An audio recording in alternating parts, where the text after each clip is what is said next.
Vì khoản phí chia tay 100.000 tệ, tôi đã theo đuổi thái tử ra nhà tài phiệt suốt 3 năm. Nhưng khi tôi đến tìm mẹ của bạn trai, đối phương lại rút ra tờ 10 tệ, bảo tôi hãy rời xa con trai bà ta. Tôi giữ người, chẳng phải là 100.000 sao? Sao bây giờ lại chỉ còn 10 tệ? Trần Mẫu cười khinh miệt bằng hơi thở đầy mỉa mai. Cô đúng là xinh thật đấy. Nhưng cũng chỉ lừa được con trai. Ngây thơ đơn thuần như con tôi mà thôi. Tôi khó khăn lắm mới hoàn hồn lại sau cú sốc 10 tệ. Còn những lời Trần Mẫu nói ấy, tôi không kìm được mà khẽ cười lạnh. Đã từng có lúc, tôi cũng tin rằng cậu thiếu gia được nuông chiều từ nhỏ đó sẽ chẳng có tâm tư gì xấu xa, cho đến khi bài nghiên cứu mà tôi dày công viết suốt 2 năm bị người ta ăn cắp mang đi công bố, tôi mới hiểu ra rằng vì nhan sắc mà mình đã dính phải cú lừa lớn cỡ nào. Trần Tiêu nhờ đó mà nổi danh như cồn, được mời vào viện nghiên cứu hàng đầu trong nước.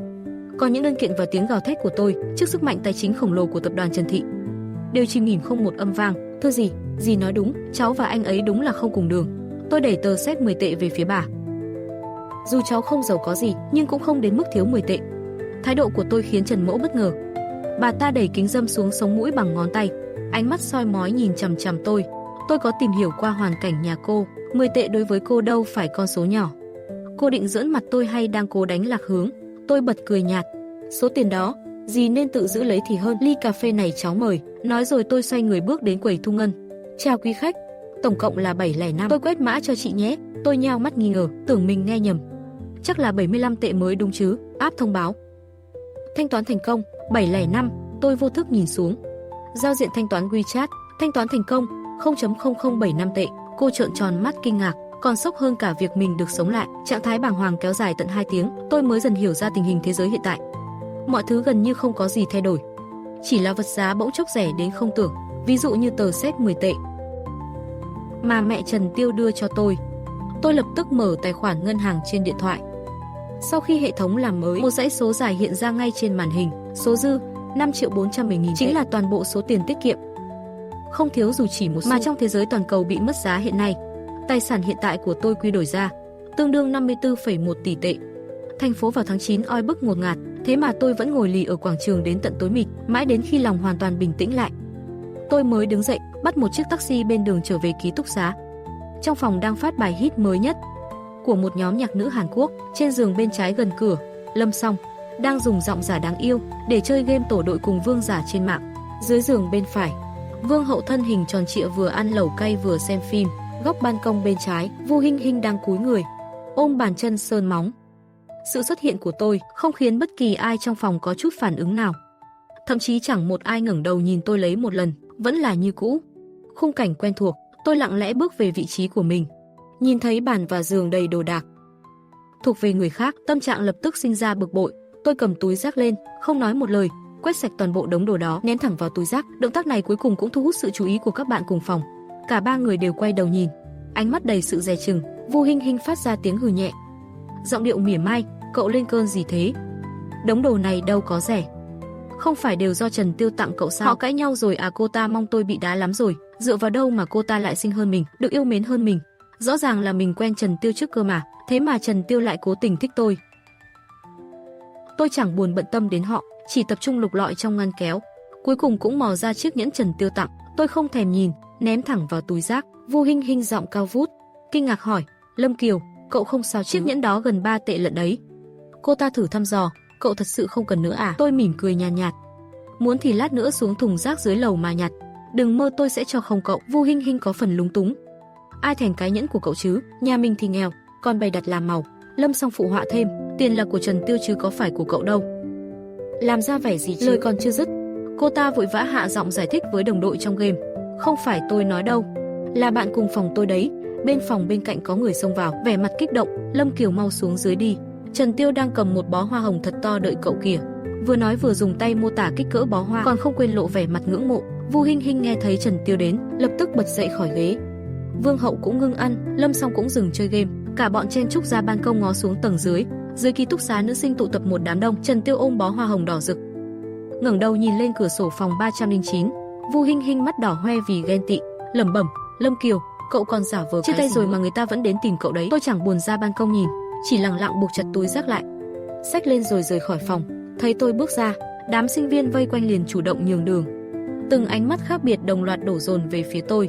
Tại Đại học Khoa học Long Thành, tôi nhờ vẻ đẹp và sự thông minh của mình. Ngay từ khi nhập học năm nhất, ảnh của tôi đã được đăng lên diễn đàn trường, gây nên một làn sóng không nhỏ, được các nam sinh tôn làm nữ thần thanh thuần trong sáng.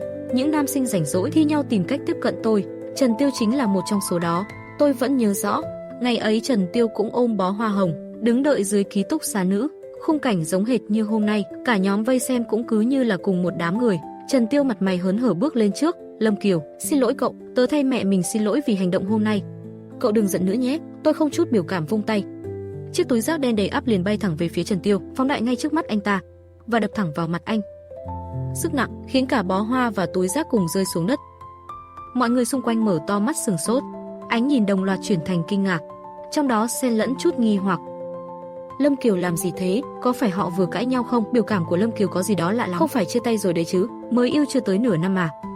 Tin đồn bắt đầu lan rộng, mọi người thi nhau đoán xem rốt cuộc đã xảy ra chuyện gì giữa chốn đông người thế này. Dù Trần Tiêu thấy xấu hổ, nhưng vẫn cố nhẫn nhịn. Thấy Lâm Kiều định đi, anh ta vội cúi xuống nhặt đồ dưới đất, chạy theo, níu tay tôi, khẽ cầu xin. Tôi hất tay anh ra, khóe môi nhếch lên, bật ra một tiếng cười khinh bỉ. Ánh mắt kia đầy vẻ khinh miệt và mỉa mai, chẳng cần lời nói cũng đủ hiểu. Tôi không nói lời nào, nhưng dường như đã nói hết mọi điều, rồi không ngoảnh đầu lại, bước thẳng vào ký túc xá. Vu Hinh Hinh đứng trước cửa ban công, khoanh tay châm chọc. Trong giọng nói không giấu được sự hả hê. Lâm Kiều, cậu đúng là không biết điều, Trần Tiêu ưu tú như vậy, chịu quen cậu rồi mà, cậu còn không biết trân trọng. Ngay từ lần đầu gặp Lâm Kiều lúc mới nhập học năm nhất, cô ta đã vô cớ ghét tôi. Dựa vào hoàn cảnh gia đình không tệ, thường cho hai bạn cùng phòng ít đặc ân, kiểu ân huệ vặt vãnh, rồi kéo bè kéo cánh cô lập tôi. Chuyện giữa tôi và anh ấy liên quan gì đến cô? Tôi lạnh lùng nhìn cô ta. Chẳng lẽ cứ xe hút phân đi ngang nhà cô cũng phải múc thử một thìa xem mặn nhạt à? Nói rồi, tôi khẽ cười khinh một tiếng, bước sát Vu Hinh Hinh. Cô đừng tưởng tôi chia tay anh ta rồi là cô có cơ hội. Tôi nói cho cô biết, không đời nào có chuyện đó đâu. Giống như cô nói đấy, với điều kiện của Trần Tiêu, có bao nhiêu cô gái thích anh ta, đến lượt cũng không đến lượt cô. Vu Hinh Hinh trợn tròn mắt giận dữ, gào lên, Lâm Kiều con tiện nhân này, hôm nay tao phải xé xác mày. Chưa kịp nói hết câu, một cái tát giòn tan vang lên. Vu Hinh Hinh ôm mặt, cảm giác đau âm ỉ lan ra. Mày dám đánh tao? Tôi lạnh lùng nhìn cô ta. Muốn đánh mày đâu phải chỉ mới 1-2 ngày, mày tự biết cái mồm mày gây nghiệp thế nào rồi đấy. Vương Hậu và Lâm Song đứng ngây ra, mắt chữ O mồm chữ A, bị khí thế của tôi làm cho choáng váng. Giây sau, tôi bỗng nghiêng người về trước, gương mặt lạnh lùng đầy quyết đoán, áp sát trước mặt Vu Hinh Hinh. Về sau trước mặt tôi nhớ biết điều một chút. Vu Hinh Hinh vô thức lùi lại vài bước, cả người run rẩy không ngừng. Cảm giác tôi trước mặt dường như đã trở thành một con người hoàn toàn khác. Tôi không nói thêm gì, tùy tiện kéo vali trong góc ra, nhanh chóng thu dọn hết đồ đạc của mình, không ngoảnh đầu, rời khỏi phòng ký túc 309. Tôi đến khách sạn 5 sao sang trọng nhất. Tại quầy lễ tân, tôi xuất trình căn cước, cho tôi phòng hạng thương gia. Cảm ơn, cậu lễ tân ca đêm thấy cô xinh đẹp, liền tốt bụng nhắc, chị có thể đặt qua mạng sẽ rẻ hơn một chút ạ. Tôi liếc nhìn bảng giá treo trên tường phía sau. Giá niêm yết phòng thương gia giường lớn 0.1888 chưa đến 0.2 tệ. Không cần, mở phòng luôn đi, tôi chẳng muốn phiền phức, chỉ muốn nhanh chóng được nghỉ ngơi. Cậu lễ tân cười gượng, có chút ngại ngùng, nhưng vẫn chu đáo, nâng cấp phòng từ hạng thường lên thành phòng siêu. Phải công nhận rằng, dù ở thời đại nào, thì người xinh đẹp luôn được hưởng một số ưu đãi và đặc quyền nhất định. Sau khi vào phòng, tôi theo thói quen khóa trái cửa lại và lấy một cái cốc chặn lên tay nắm cửa. Không biết từ bao giờ, tôi trở nên cực kỳ thiếu cảm giác an toàn, nhất là khi ở trong môi trường lạ. Cửa kính sát đất rộng lớn giúp tôi nhìn bao quát toàn cảnh đêm Long Thành. Tôi lấy điện thoại ra, lại mở tài khoản ngân hàng, mắt không chớp nhìn chằm chằm vào số dư trong tài khoản. Một lúc sau mới khẽ nhếch môi cười. Tối hôm đó, tôi ngủ không yên giấc, trong tiềm thức vẫn có một nỗi sợ mơ hồ, sợ rằng tỉnh dậy sẽ phát hiện ra tất cả chỉ là giấc mơ. Vì vậy sáng hôm sau thức dậy, tôi vẫn thấy hơi choáng váng, vội vàng rửa mặt thay đồ. Việc đầu tiên tôi làm khi quay lại trường là đi tìm giáo vụ chủ nhiệm của mình. Lý Kiến Quốc đang ôm một chồng sách trong hành lang. Khi thấy tôi đổi phòng ký túc, ông hơi ngạc nhiên, sao lại chuyển vậy? Ấn tượng của Lý Kiến Quốc về tôi rất tốt. Sau kỳ thi đại học năm đó, phòng tuyển sinh còn cử người đến tận nhà tôi mới đặt cách tuyển vào. Dù gì thì với số điểm 714 cũng có thể chọn bất kỳ trường nào. Trong trường, mọi việc liên quan đến tôi, ông luôn quan tâm. Ông đẩy gọng kính đen lên sống mũi, giọng trầm thấp hỏi, có phải có bạn cùng phòng bắt nạt em không? Tôi thở dài một hơi, chỉ đáp qua loa, không hợp tính thôi ạ. Thầy Lý, thầy cũng đừng hỏi thêm. Lý Kiến Quốc thấy tôi như vậy thì không hỏi nữa. Được rồi, thầy sẽ giúp em hỏi thử xem sao. Có tin gì thầy sẽ nhắn qua WeChat cho em. Sau này có chuyện gì nhất định phải nói với thầy đấy nhé. Tôi khẽ cười, gật đầu nhẹ để bày tỏ lòng cảm ơn. Hôm nay không có tiết học, tin nhắn từ em gái Lâm Tịch cũng vừa hay gửi tới. Lâm Tịch là sinh viên năm nhất, khác với tôi, Cô ấy là thí sinh nghệ thuật năm nay thi vào Học viện Điện ảnh Hoa Hạ với thành tích top 50 toàn quốc. Rời khỏi trường xong, tôi lập tức bắt taxi đến trung tâm thương mại Vạn Tượng, bước vào cửa hàng Apple chính hãng, nhìn ra các sản phẩm công nghệ. Tôi không nhịn được bật cười. Chiếc iPhone 16 bản cao cấp nhất chỉ có 1.98 tệ, laptop giá chỉ 1.28 tệ. Thế là tôi chọn luôn. Điện thoại, laptop, tai nghe, nguyên bộ. Tổng cộng cũng chưa đến 5 tệ. Sau đó tôi đến cửa hàng mỹ phẩm cao cấp, mua luôn 4 bộ dưỡng da, rồi trực tiếp bắt taxi đến trường của em gái, ký túc xá nữ của Học viện Điện ảnh. Phòng 507 vang lên những tiếng cười vui vẻ của các cô gái. Mấy bạn nữ ngồi quây quần bên nhau tám chuyện về các nam sinh đẹp trai trong khóa, bầu không khí ấm cúng và náo nhiệt. Chỉ riêng Lâm Tịch nằm im trên giường nghịch điện thoại, không nói lời nào. Các bạn cùng phòng nhiệt tình gọi tôi, Lâm Tịch, mau xuống ăn khoai tây chiên tám chuyện đi.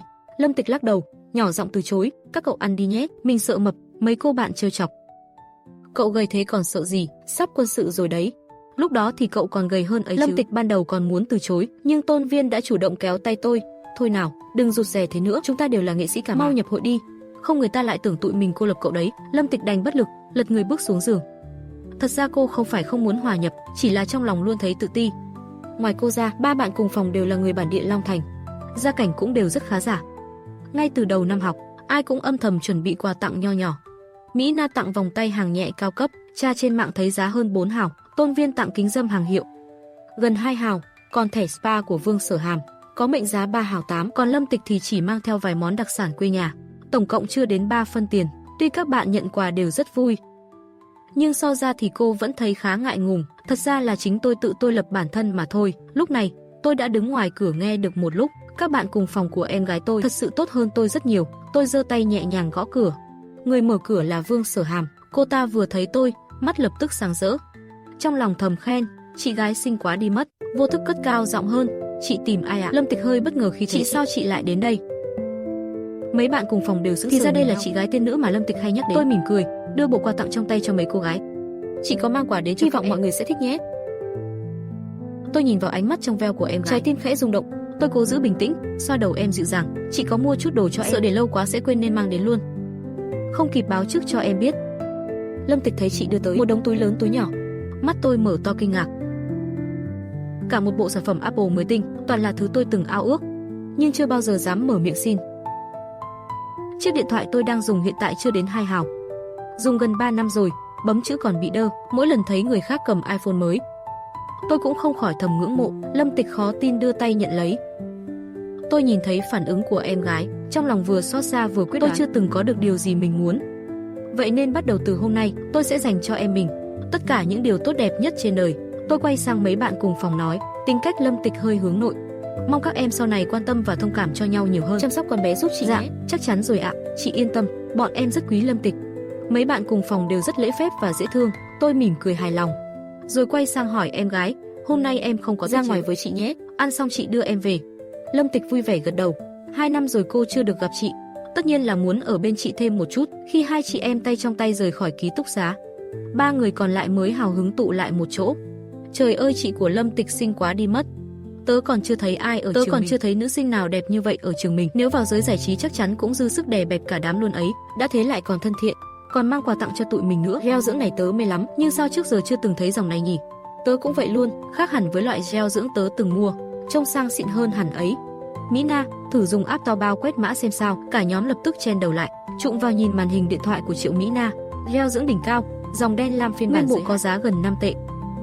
3 người nhìn nhau sửng sốt, ai nấy đều há hốc mồm kinh ngạc.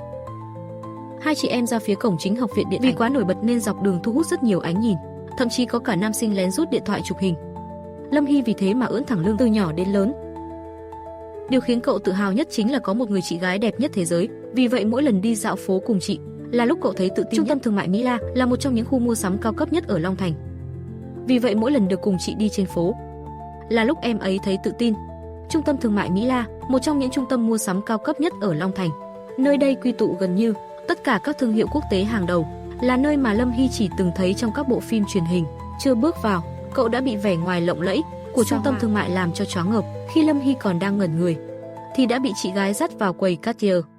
Chào mừng quý khách đến Cartier, tôi là nhân viên của Cartier, rất hân hạnh được phục vụ quý khách. Giọng điệu uể oải vang lên. Tôi lập tức dừng bước, nhìn người bán hàng kia, nhưng cô trông đâu có vẻ vui. Nhân viên cố nhịn không trợn trắng mắt tại chỗ. thậm chí còn phớt lờ lời của tôi, cứ như một cái máy. Cô ta tiếp tục theo hỏi, quý khách có kiểu dáng nào ưa thích không? Tôi có thể mang đến cho quý khách thử. Thái độ của nhân viên khiến Lâm Hy càng thấy không thoải mái. Em ấy khẽ kéo tay áo tôi. Chị ơi, mình đừng xem đi nữa. Thôi. Vừa nghe thấy hai chữ đi thôi, chưa kịp để tôi phản ứng, nhân viên kia đã cúi đầu lần nữa, giọng nói vội vàng, qua loa, hai vị đi thong thả, hoan nghênh lần sau lại ghé. Rồi xoay người lại nói với đồng nghiệp trong quầy. Riley, đến ca của cậu rồi. Cứ thế, để mặc hai chị em Lâm Kiều đứng ngoài cửa, cô ta quay lưng bỏ đi. Tôi tức đến bật cười. Thì ra những video trên mạng về nhân viên bán hàng xem thường khách không phải chỉ là bịa đặt, mà thật sự có tồn tại. Lúc này, một nhân viên khác mới ra, không rõ chuyện gì đang xảy ra, thấy hai người bọn họ thì vội vàng chạy ra tiếp đón. Chào mừng quý khách. Cartier rất hân hạnh được phục vụ quý vị. Lúc này Lâm Hy đã hoàn toàn bị thái độ của nhân viên trước đó làm nản lòng. Dù nhân viên mới có thân thiện đến mấy, cậu vẫn cảm thấy ái ngại. Xin lỗi ạ, chúng tôi không mua đâu, cậu nói với vẻ ngại ngùng. Dù nhân viên mới rất lịch sự, nhưng vẫn không muốn ở lại. Thậm chí khi Lâm Hy nói ra, đối phương cũng nhận ra cậu không có ý định mua hàng. Nhân viên bán hàng ấy lại rất lịch sự, không sao cả. Hai bạn có thể vào trong xem thử trước. Nếu có món nào thích thì có thể thử đeo trước. Khi nào cần mua thì liên hệ tôi cũng được. Tôi nhìn nhân viên có khuôn mặt thanh tú, liền hỏi, cậu tên là gì nhỉ? Cứ gọi tôi là Zule. Tôi nhẹ nhàng gật đầu, nắm tay em gái, nói, Zule đúng không? Hôm nay để chị giúp cậu kiếm. Zule sững người, không chắc mình có nghe nhầm không. Thấy chúng tôi đã vào cửa hàng, cậu ấy vội vàng đi theo trước quầy trưng bày nhẫn. Tôi kéo Lâm Hy ngồi xuống ghế. Tôi ngẩng đầu liếc một lượt. Kiểu dáng cũng khá đa dạng, nhưng giá cơ bản đều dưới 10 đồng, chứng tỏ đây đều là dòng cơ bản. Nhưng mua sắm không gấp, điều cần là giá trị cảm xúc. Vui quá rồi mất hứng thì lại chẳng còn thú vị gì, phải để em gái từ từ lựa chọn. Lâm Hy cũng đã thấy giá, khiến cậu vốn đã có ý thoái lui nay càng thêm bồn chồn. Một chiếc nhẫn trơn không có gì mà cũng gần 2 đồng. Em ấy biết đây là thương hiệu hàng đầu trong giới trang sức, nhưng ngồi trong cửa hàng thật sự thế này, em ấy không tài nào giữ được bình tĩnh. Chị, cho em thử một cái thôi được không? Tôi hơi hất cằm. Không sao, không sao. Em gái à, em cứ thử đi nè, có chị đây rồi. Chúng tôi xem thử hàng. Chăm chú xem hàng. Ánh mắt rơi vào chiếc nhẫn đắt nhất bên trong. Giá niêm yết là 8.88 đồng. Zule mang găng tay lụa trắng chuyên nghiệp, lấy chiếc nhẫn đó ra, đặt trước mặt Lâm Hy, mỉm cười giới thiệu, đây là nhẫn kim cương Calock. Toàn bộ là bạch kim. Viên kim cương nặng 0.58 carat. Anh đeo thử lên tay Lâm Hy, cô xem có hợp không? Cũng khá đẹp đấy. Đẹp hay không? Lâm Hy lúc này cũng không cảm nhận được nữa, em ấy chỉ thấy nóng tay, lướt qua cho có lệ, liền vội tháo xuống, đặt lại vào hộp. Lắc đầu nói, không lấy cái này, gói lại đi. Tôi bình thản ra lệnh, khiến cả Lâm Hy và nhân viên bán hàng đều ngẩn người. Chị, đắt quá. Lâm Hy lúng túng nói. Tôi nhẹ nắm lấy tay em, dù có đắt đến mấy, chị cũng sẽ mua cho em. Nhân viên bán hàng trước đó vẫn đứng xa xa trong quầy theo dõi, vốn nghĩ hai người kia sẽ xấu hổ mà rời đi, không ngờ lại thấy Zule đang đóng gói sản phẩm. Một nhân viên khác có quan hệ tốt với Zule bước tới cười nhạo, đây là khách mà cậu bảo là Zule còn chưa nói gì nhiều đã bán được một chiếc Calock rồi kìa. Người đó đứng tại chỗ, tiếc nuối đến xanh mặt. Một chiếc Calock, hoa hồng gần 2 hào cơ đấy, vậy mà giờ thành của người khác rồi. Nhưng chuyện chưa dừng lại ở đó, tôi lại dẫn Lâm Hy đến một quầy hàng khác, chọn thêm một chiếc dây chuyền kim cương hoa hải đường bằng bạch kim, giá 16.98 đồng. Nhân viên trước đó một lần nữa chỉ biết trơ mắt nhìn hai người mà anh từng khinh thường, lại tiếp tục mua hàng. Cả người anh ta đứng không vững nữa. Dây chuyền hoa hải đường kim cương bạch kim, hoa hồng gần 5 hào lận. Mà Zule với tư cách là nhân viên chuyên nghiệp, sau khi nhanh chóng chốt 2 đơn hàng, đã âm thầm xem tôi là khách VIP tiềm ẩn. Vì thế, sau khi gói xong dây chuyền, cậu quay sang Lâm tiểu thư, ở quầy của chúng tôi hiện giờ đang trưng bày những mẫu thiết kế cơ bản và kinh điển nhất của thương hiệu. Chúng tôi còn một số mẫu cao cấp đặc biệt dành riêng cho khách hàng VIP. Tôi thấy hôm nay tôi đến là để mua sắm thật sự. Tôi có thể xin phép quản lý mở đặc quyền này cho cô, để tôi được hưởng đãi ngộ VIP của thương hiệu. Tôi nghe vậy liền khẽ nhướng mày. Được thôi, dù gì tôi cũng nói rồi sẽ giúp anh kiếm hoa hồng gấp bội. Nếu chỉ mua mấy mẫu cơ bản này, e rằng phải mua rất nhiều đấy. Mỉm cười, không cần nghĩ cho tôi đâu. Mua sắm quan trọng nhất vẫn là cô phải thật sự thích. Vậy cô chờ chút, tôi đi xin phép quản lý một lát. Người bán hàng tên Costa trước đó nhìn thấy họ bước vào phòng VIP, cuối cùng cũng ngồi không yên nữa. Anh ta thấy quản lý đang bê đồ uống, chuẩn bị vào phòng tự phục vụ, liền vội vàng chạy lại, đưa tay định phụ giúp quản lý một tay. Quản lý hơi nghiêng người, khó chịu nhìn anh ta. Anh làm gì thế? Bên trong là khách của Riley. Costa vội giải thích, quản lý, vốn dĩ họ là khách của tôi mà. Quản lý cũng là người từng làm bán hàng lâu năm, có nhiều kinh nghiệm, Ông nghe vậy liền cảm thấy có gì đó sai sai. Ông nheo mắt hỏi, vậy sao lại là Riley tiếp khách? Cô ta ấp úng không nói được lời nào, rõ ràng đang xấu hổ vì hành vi của mình. Quản lý thở dài, anh làm ở đây cũng 2-3 năm rồi, sao lại phạm phải lỗi sơ đẳng như vậy? Khi đào tạo đã nói rõ rồi mà, rất nhiều khách giàu có nhưng khiêm tốn, tuyệt đối không được đánh giá người khác qua vẻ ngoài. Anh quên hết rồi à? Không phải đâu, quản lý, chính khách hàng đó nói là thấy đắt. Tôi nghe thấy rồi mới. Quản lý trừng mắt nhìn anh ta, đơn này anh đừng hòng nữa, tránh xa một chút đi, khách bây giờ rất có nhu cầu mua sắm. Đừng làm người ta mất hứng. Nói xong, ông bê đồ uống đẩy cửa phòng VIP và đi vào trong. Chẳng bao lâu, Riley bưng một chiếc khay tinh xảo bước tới, quỳ một gối xuống bên cạnh Lâm Hy. Cậu ấy nhận ra nhân vật chính hôm nay thật ra là em gái, vì thế ánh mắt hướng về Lâm Hy, chuyên nghiệp giới thiệu các món trang sức trên khay. Cách phục vụ bán quỳ khiến Lâm Hy hơi ngại ngùng, nhưng những món trang sức lấp lánh đó lại lập tức thu hút ánh mắt em ấy. Chỉ là mấy sợi dây chuyền và nhẫn quá sang trọng, cảm giác hơi khó dùng trong cuộc sống hàng ngày. Hiện tại em ấy chỉ mới năm nhất, cũng chưa có nhiều dịp đeo đồ như thế, nhưng trong số đó có một chiếc vòng tay lại thu hút sự chú ý của tôi. Tôi cầm lên rồi nhìn sang Lâm Hy. Chiếc này thế nào? Lâm Hy đôi mắt sáng lấp lánh, gật đầu liên tục. Đẹp quá. Riley thấy thế lập tức giới thiệu, đây là mẫu vòng tay mới nhất năm nay, giới hạn toàn cầu chỉ có 2.000 chiếc, viên đá là 1.86 carat, sử dụng toàn bộ là kim cương Nam Phi loại A. Vật liệu chế tác đều là tự nhiên. Cô xem này, đeo cho em gái rất đẹp, đeo cho chính mình cũng rất hợp, hiệu ứng lên tay tuyệt vời luôn. Lấy 2 chiếc đi, chị em mình mỗi người một chiếc. Riley phấn khích nhìn quản lý đầy ăn ý. Chiếc vòng này có giá 98.88 đồng một cái, gần 100 tệ lận đấy. Cuối cùng tôi tiêu hết hơn 200 tệ trong cửa hàng này. Dạo bước. Giờ tiêu trong tài khoản WeChat của tôi ấy, gần như chẳng thấy sót gì cả. Quản lý và Riley nhiệt tình tiễn hai người ra cửa. Tôi dừng lại, quay đầu nhìn lại.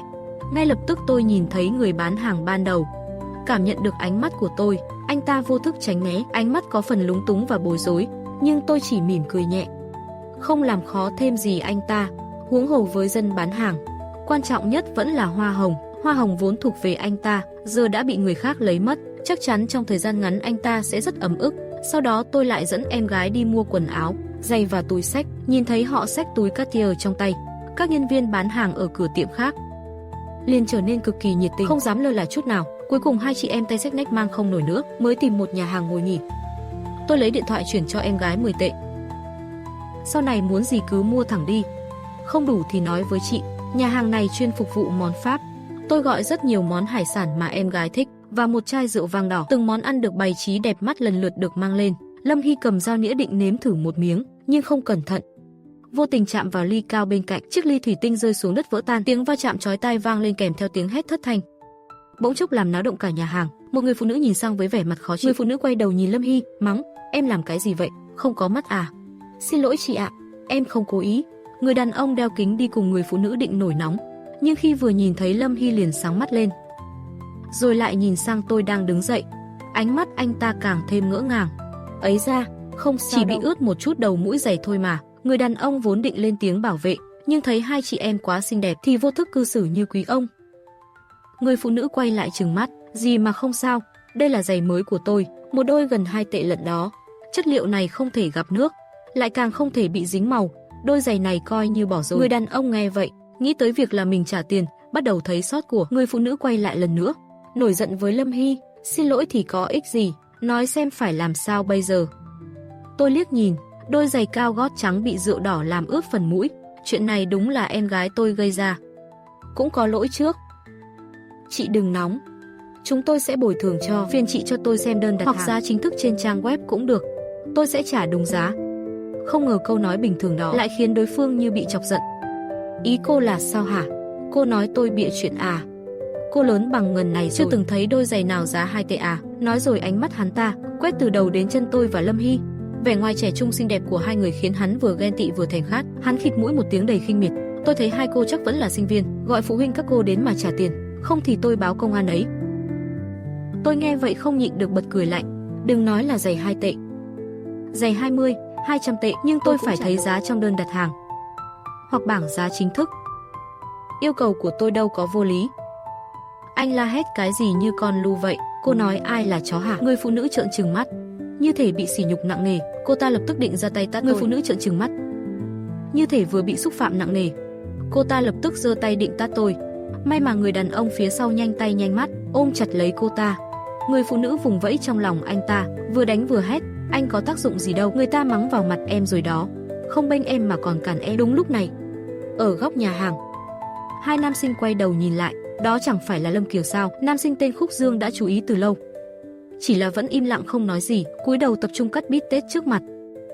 Ê, hôm qua cậu không ở trường, không biết Lâm Kiều đã trả lại hết quà mà Trần Tiêu tặng rồi, chắc là chia tay rồi đó. Nghe vậy, động tác cắt bít tết của Khúc Dương ngước mắt nhìn sang cô gái đối diện. Chia tay rồi à? Nhìn cách ăn mặc là biết, Thiệu Vũ vẫn dõi theo chuyện bên phía Lâm Kiều. Nhưng miệng lại nói với Khúc Dương. Nói ra cũng lạ, hôm kia Trần Tiêu còn khoe tình yêu trong ký túc xá, hôm sau đã chia tay rồi. Không biết xảy ra chuyện gì nữa. Lúc này Khúc Dương mới ngẩng đầu lên, ánh mắt rơi vào gương mặt cô gái dưới ánh đèn trầm mờ. Làn da trắng trong suốt, ánh sáng ấm áp phủ lên đường nét gương mặt tôi, khiến tôi càng thêm dịu dàng. Trong đầu Khúc Dương chợt hiện lại cảnh mùa hè nóng bức khi mới nhập học, anh mồ hôi nhễ nhại trên sân bóng rổ, ngẩng đầu liền thấy tôi gái đang ngồi yên bên ngoài sân, mặt mơ màng ngẩn ngơ nhìn anh. Ánh nắng chiều rọi lên khuôn mặt tôi sáng rực rỡ. Hôm đó anh chơi bóng cả trận trong tình trạng hồn vía lên mây. Thiệu Vũ bỗng nói, người phụ nữ kia khá chua ngoa đấy, có cần chúng ta ra giúp không? Khúc Dương buông dao nĩa, định đứng dậy, thì thấy tôi đã cầm điện thoại chỉ vào người phụ nữ. Hóa ra là mẫu 2 năm trước à? Bảo sao không tra được thông tin trên trang web. Người phụ nữ ngượng ngùng giận dữ, thì sao? Giá không phải 1.98 chắc, cô không bảo là trả được à? Hàng 2 năm trước mà cô bảo mới mang lần đầu. Chuyện đó có thật hay không thì tôi không truy cứu nữa.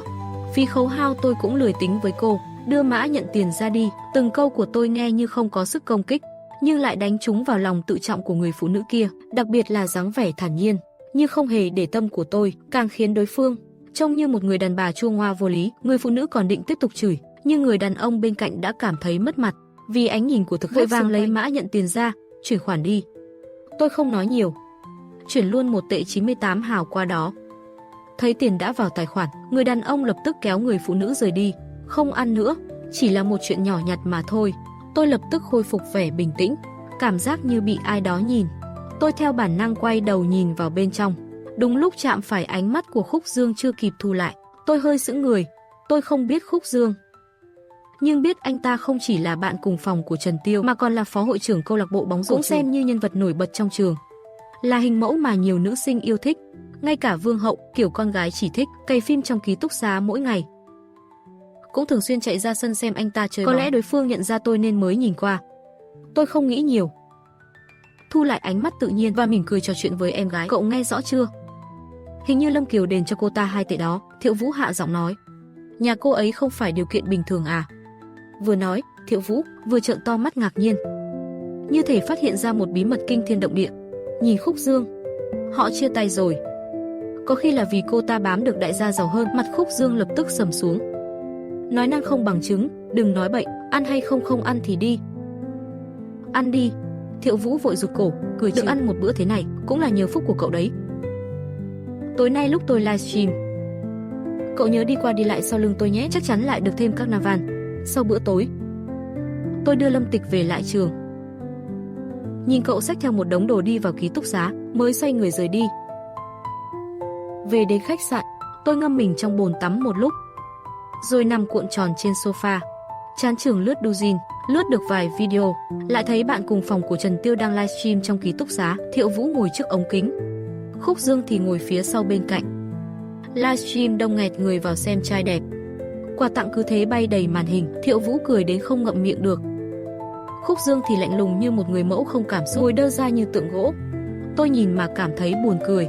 Tiện tay nạp 10 tệ vào rồi vào livestream, tặng liền 20 quả carnival. Hiệu ứng siêu to của carnival lập tức phủ kín cả màn hình. Cái này nối tiếp cái kia, khiến Khúc Dương và Thiệu Vũ sững sờ luôn. Ôi trời, cảm ơn Dương Bảo đã tặng carnival. Lại thêm nữa, cảm ơn Dương Bảo. Cảm ơn vì carnival. Cảm ơn nhiều nhiều. Su Dương, mau khoe cơ bụng cho đại gia top 1 Thiệu Vũ phấn khích tột độ, nói lời cảm ơn đến cả chục lần, mới nhớ ra phải trả lễ cho top 1. Thế là lập tức kéo áo của Từ Dương lên. Từ Dương theo phản xạ lùi ra sau, nhưng cơ bụng rắn chắc như sô-cô-la vẫn kịp lóe lên một cái, khiến khán giả livestream đã mắt một phen. Tôi ngồi trước điện thoại xem rất chăm chú. Không ngờ ngay sau đó Thiệu Vũ tắt live. Tôi hơi ngẩn ra, 20 quả carnival mà chỉ được xem cái đó, không phải là lừa tiền xong chuồn mất đấy chứ? Mà bên kia, Khúc Dương đã giật lấy điện thoại của Thiệu Vũ, tắt luôn buổi livestream. Cậu làm gì thế? Thiệu Vũ sốt ruột nói, khó lắm mới gặp được một bà đại gia cơ mà. Sao cậu lại tắt của tôi? Khúc Dương lúc này có chút kỳ lạ ngẩng đầu nhìn sang giường bên. Trần Tiêu đang nằm ngẩn người nhìn trần nhà. Khúc Dương bèn bảo, hôm nay nghỉ livestream đi, nhưng cũng phải chào top một tiếng chứ. Thiệu Vũ giành lại điện thoại, lẩm bẩm, hình như tên là Dương Bảo thì phải. Từ Dương chưa kịp bịt miệng cậu ta, thì Trần Tiêu đã bật dậy khỏi giường. Nét mặt lạnh lẽo nhìn Thiệu Vũ, cậu vừa nói top 1 là ai? Thiệu Vũ vốn sợ Trần Tiêu, vì nhà anh ta có thế lực quá mạnh, nên lúc chung đụng cũng rất dè chừng. Biết Trần Tiêu mới chia tay, tâm trạng tệ, giờ lại dùng ánh mắt này nhìn mình. Thiệu Vũ liền co người lại, nói nhỏ, Dương Bảo. Trần Tiêu lập tức nhảy xuống giường, giật lấy điện thoại từ tay cậu ta, không nói một lời, mở phần quản lý livestream Douyin lên, tất cả quà tặng đều có ghi lại. Dương Bảo đã gửi 20 quả carnival, anh tiện tay mở trang cá nhân ra xem, dù không có video nào. Như nickname, avatar và giới thiệu cá nhân đó quá quen thuộc, chính là tôi, 20 quả carnival. Tôi đúng là chịu chi thật. Trần Tiêu mặt mày tái nhợt, cả khuôn mặt vì kìm nén lửa giận mà run rẩy méo mó. Thiệu Vũ nhìn biểu cảm đó, sợ đến không dám thở mạnh. Từ Dương thì nhíu chặt mày nhìn anh. Giây tiếp theo, Trần Tiêu đập mạnh điện thoại xuống bàn, rồi xoay người bước nhanh ra khỏi ký túc.